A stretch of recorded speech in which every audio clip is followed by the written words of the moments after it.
రాత్రి తెల్లవారుజామున 3:30 గంటలకి ప్రాంతంలో సిఐడి వాళ్ళు సుమారు 200-300 మంది పోలీసులతో మా ఇంట్లోకి ఎంటర్ అవడం జరిగింది. మరి ఆ రోజు ఆ సమయంలో గేట్లు వేసి ఉన్నప్పటికీ గోడలు దూకి లోపలికి వచ్చి కట్టర్స్ తోటి గేట్లు కట్ చేసి లోపలికి చాలా దౌర్జన్యంగా రావడం జరిగింది. అయితే డిస్టర్బెన్స్ని చూసి నేను బయటకు వచ్చాను. సుమారు 3:15-4 గంటలకి చాలా 300 మంది 400 మంది పోలీసులు ఉన్నారు. అందరూ మఫ్టీలో ఉన్నారు. ఏంటి ఎలాగ వచ్చారంటే మిమ్మల్ని అరెస్ట్ చేయడానికి వచ్చామని చెప్పారు. మరి నాకు నోటీస్ ఇస్తారా అని అడిగితే నోటీస్ ఇవ్వమని చెప్పారు. నోటీస్ ఇవ్వనని చెప్పి రిజెక్ట్ చేశారు. మిమ్మల్ని అరెస్ట్ చేస్తాను జీప్ ఎక్కమన్నారు. కనీసం బట్టలు వేసుకొని రావాలి కదా అంటే బట్టలు వేసుకోవడానికి కూడా టైం ఇవ్వలేదు. నాకు జోళ్ళు వేసుకోవడానికి టైం లేకుండా బలవంతంగా తీసుకొచ్చి ఆ జీప్లో తోసి జీప్ ఎక్కించారు. ఆ జీప్ 4 గంటల ప్రాంతంలో నర్సీపట్నం బయలుదేరాం. సుమారు 7:30 ప్రాంతాలు ఉదయం ప్రాంతానికి సిఐడి ఆఫీస్కి రావడం జరిగింది.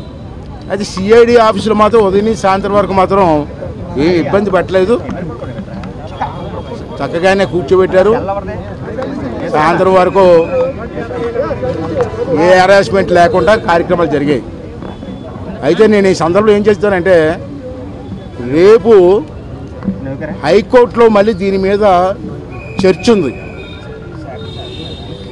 రేపు ఉదయమే రేపు హైకోర్టులో చర్చ ఉన్నప్పుడు ఈ ఇష్యూ మీద ప్రెస్లో మాట్లాడడం అంత సమంజసం కాదు, భావ్యం కాదు. అయితే ఒక విషయం చెప్పాలి మీకు. ఇవాళ జగన్మోహన్ రెడ్డి గారు అతను చేసిన తప్పుల్ని ఎవరైతే కామెంట్ చేస్తున్నారో వాళ్ళందరి నోళ్ళు నొక్కాలని దౌర్జన్యంగా కేసులు పెట్టి మా నోళ్ళు ముగించాలని చెప్పి ప్రయత్నం చేస్తున్నారు.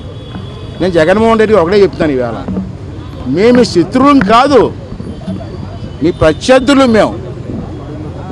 అంచేత మీ పార్టీ ఏ తప్పులు చేసినా మాట్లాడే హక్కు మాకు స్వాతంత్రం ఉంది.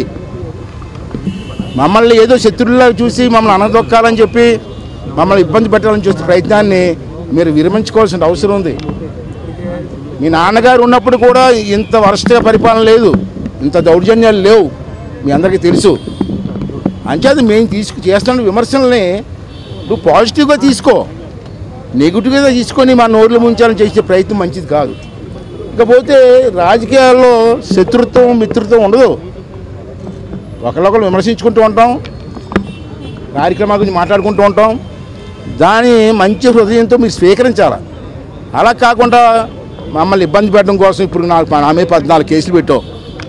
ఓకే, నేను రాజకీయాల్లో మొదటి నుంచి 40 సంవత్సరాలు పెట్టి ఉన్నాను కాబట్టి నేను పర్లేదు. నువ్వు ఎన్ని కేసులు పెట్టినా మేము లొంగం. కానీ మా కుటుంబ సభ్యుల్ని, నాకున్న 2 కొడుకుల్ని, ఆఖరికి నా మనవరాల మీద కూడా నీ కక్ష ఏంటో నాకు అర్థం కాదు. ఎందుకు కక్ష వాళ్ళ మీద? నీకు ఏమైనా కోపం ఉంటే నా మీద చూసుకో. రాజకీయంగా ఇంట్లో ఆడవాళ్ళ మీద, మనవరాల మీద, కొడుకుల మీద చేయవలసిన పరిస్థితి ఎందుకు వచ్చింది మీకు? అంచేత రేపు కోర్టు హీరింగ్ అయిన తర్వాత మధ్యాహ్నం 1 గంటకి నేను ప్రెస్ మీట్ పెడతాను, అన్ని వివరాలు చెప్తాను. ఈ సందర్భంలో మరొక మాట ఏంటంటే, జగన్మోహన్ రెడ్డి మాది ఒకటే మాట, ఒకటే పార్టీ. నువ్వు ఎన్ని ఇబ్బందులు పెట్టినా, ఎన్ని కేసులు పెట్టినా నిన్ను ఎదిరించి మాట్లాడుతూనే ఉంటాం, నీ తప్పుల్ని ప్రజలకు చెప్తూనే ఉంటాం. దాని భయపడే ప్రసక్తి లేదని చెప్పి మీ ప్రెస్ ద్వారా మనం చేస్తున్నాం. జిల్లాలో కానీ రాష్ట్రంలో కానీ ఇతర దేశాల నుంచి కూడా అభిమానులు చాలామంది దీన్ని స్పందించారు. తెలుగుదేశం పార్టీకి నాకు మద్దతు తెలిపారు. అటువంటి నాయకులకి, కార్యకర్తలందరికీ కూడా మీ అందరి ద్వారా నా పాదాభివందనం తెలియజేస్తాను. థ్యాంక్ యూ అండి, thank you very much. Vizag vision channel ని సబ్స్క్రైబ్ చేసుకోండి. మా ఛానల్ అందిస్తున్న జాతీయ, అంతర్జాతీయ స్థాయి వార్తా విశేషాలు, నోటిఫికేషన్స్ కోసం ఇక్కడ కనిపిస్తున్న బెల్ ఐకాన్ ని క్లిక్ చేయండి.